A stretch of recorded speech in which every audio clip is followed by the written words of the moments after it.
Senate Republicans are working on Trump's one big beautiful BS of a bill. And I want to remind us all that Republicans actually have the House, the Senate, the presidency, and the corrupt Supreme Court. I already knew that they were going to have an issue getting actual legislation passed, despite having all of the houses. They ran the table. I knew that they were going to have an issue because, yes, they have Trump and he's signing a bunch of executive orders.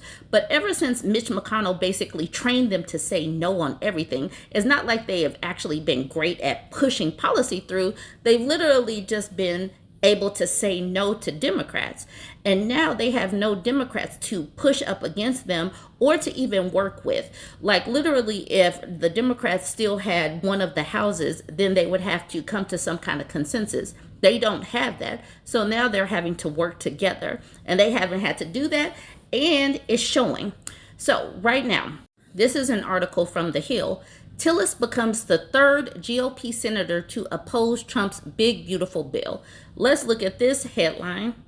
North Carolina Senator Tom Tillis announced after a meeting with Senate GOP leaders and colleagues on Saturday afternoon that he will vote no on both the motion to proceed and final passage of the Republican Megabill to implement President Trump's agenda because of the deep cuts to federal Medicaid funding.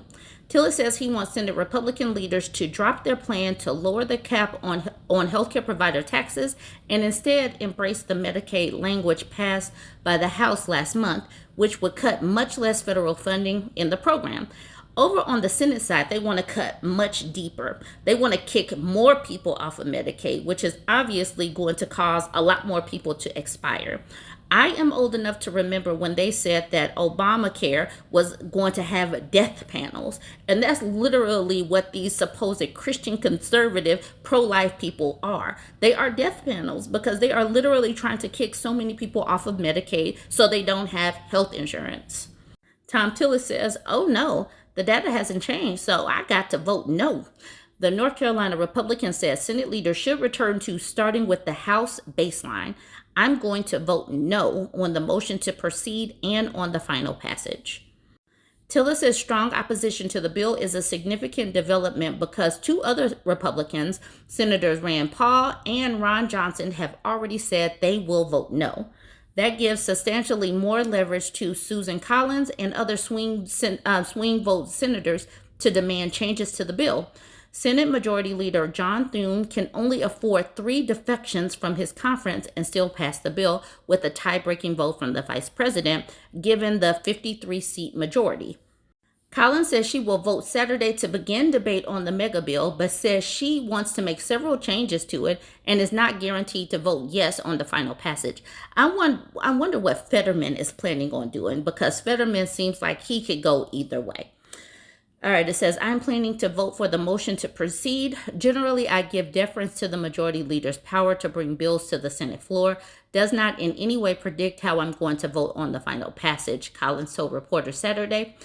Tillis said he would help House Republican colleagues by defending their bill, which would prohibit states that expanded Medicaid coverage under the ACA from increasing health care provider taxes and barring states that did not expand the program from establishing new provider taxes.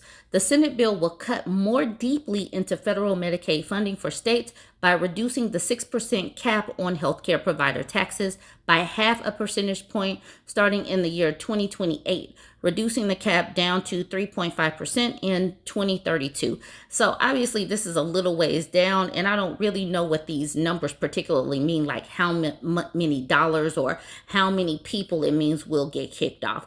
Maybe their constituents will expire by then, and then the Republicans can be happy, because it seems like that is what they want to do. They want to make a bunch of people go. Just about everything that the Republicans are doing is seemingly unpopular with voters. So this is an article from Politico, just a short article. It says Trump pollster warns Senate GOP against deeper Medicaid cuts. Jim McLaughlin, one of Trump's top pollsters, said Hill Republicans should nix Senate Republicans' deeper Medicaid cuts in the Megabill or risk backlash from voters. The Senate needs to go back to the House version on Medicaid in the One Big Beautiful Bill Act, just like the president wants, Jim McLaughlin, who runs McLaughlin and Associates, told Politico Saturday. The working class Americans who gave Trump his overwhelming victory, as well as majorities in the House and Senate, deserve nothing less. More than a dozen at-risk House Republicans are deeply alarmed at the Senate's decision to keep its deeper Medicaid cuts in the newly unveiled text, including the politically explosive provider tax. They're warning they won't support the bill unless the Medicaid language moves closer to the House text. I've been talking about Louisiana, and you would think that someone like Mike Johnson, who is from Louisiana, would know and understand how his votes and how these bills will affect the people from his own state. But obviously he doesn't give a damn. All he gives a damn about is kissing the ring of Donald Trump.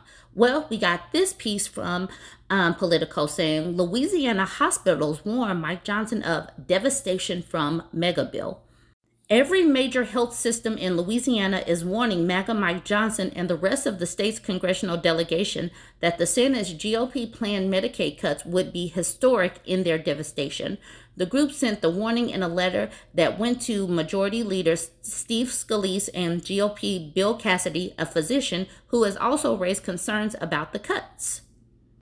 The health system says the Senate revised text hit states like Louisiana even harder than previous iterations and would slash more than $4 billion in Medicaid funding for the state's healthcare providers because states like Louisiana are deeply impoverished. They do not make enough money there. They are welfare states. They are taker states. And so you slash funding, people are going to conk out. You would think that MAGA Mike Johnson would give a damn considering he's pro-life and Christian and all of that, but they don't give a damn about people. They only give a damn about their king, their savior, their demigod, Donald Trump.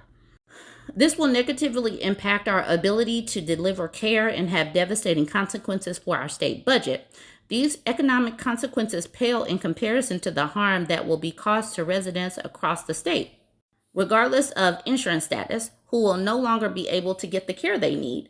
They added the House version, while it presented challenges, is more of a workable solution which would help to avoid many of these effects. Regardless, many of these rural hospitals will be in trouble. And so these rural hospitals close, people are going to conk out simply because they will not be able to get to the care even if they were to keep their insurance. These people are so short-sighted, it's ridiculous. Dare I say, they are dumb. We haven't heard from Elon Musk in a while. Well, Elon Musk is back in the news. He is attacking the Megabill. Look at this picture that they used.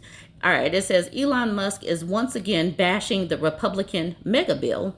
He took to Twitter to say, the latest Senate draft bill will destroy millions of jobs in America and cause immense strategic harm to our country. Utterly insane and destructive.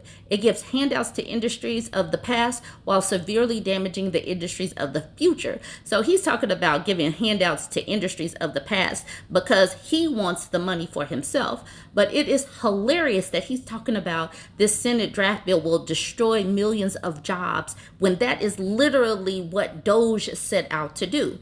Brad asked Grok, how many jobs did Doge and Elon Musk eliminate? And to that, Grok says, Doge, led by Elon Musk, cut approximately 280,000 federal jobs and contracts against 27 agencies since February 2025, including 82,000 at the Department of Veterans Affairs and over 33,000 at the IRS. No 2025 layoffs are reported for Musk private companies like Tesla or SpaceX. The Republican tax bill, separate from Doge, may lead to over 830 job losses by 2030, mainly on clean energy sectors like solar and wind due to phased out tax credits. These figures are debated, with some arguing cuts boost efficiency, while others warn of service disruptions and economic harm. So that's talking about, they did mention SpaceX. And the reason why we might not be seeing Elon Musk so much is because his rocket went boom, and not in a good way. Last week, a SpaceX Starship rocket exploded during a routine ground test at the Starbase headquarters, and this caused debris to come down in Mexico. President Sheinbaum is talking about suing Elon Musk because debris is falling over in Mexico. So this is probably why we haven't seen too much of Elon Musk and his tweet wars and all of that, because he is busy destroying other things. All right, y'all, let me know what you think about all this. Like, comment, share.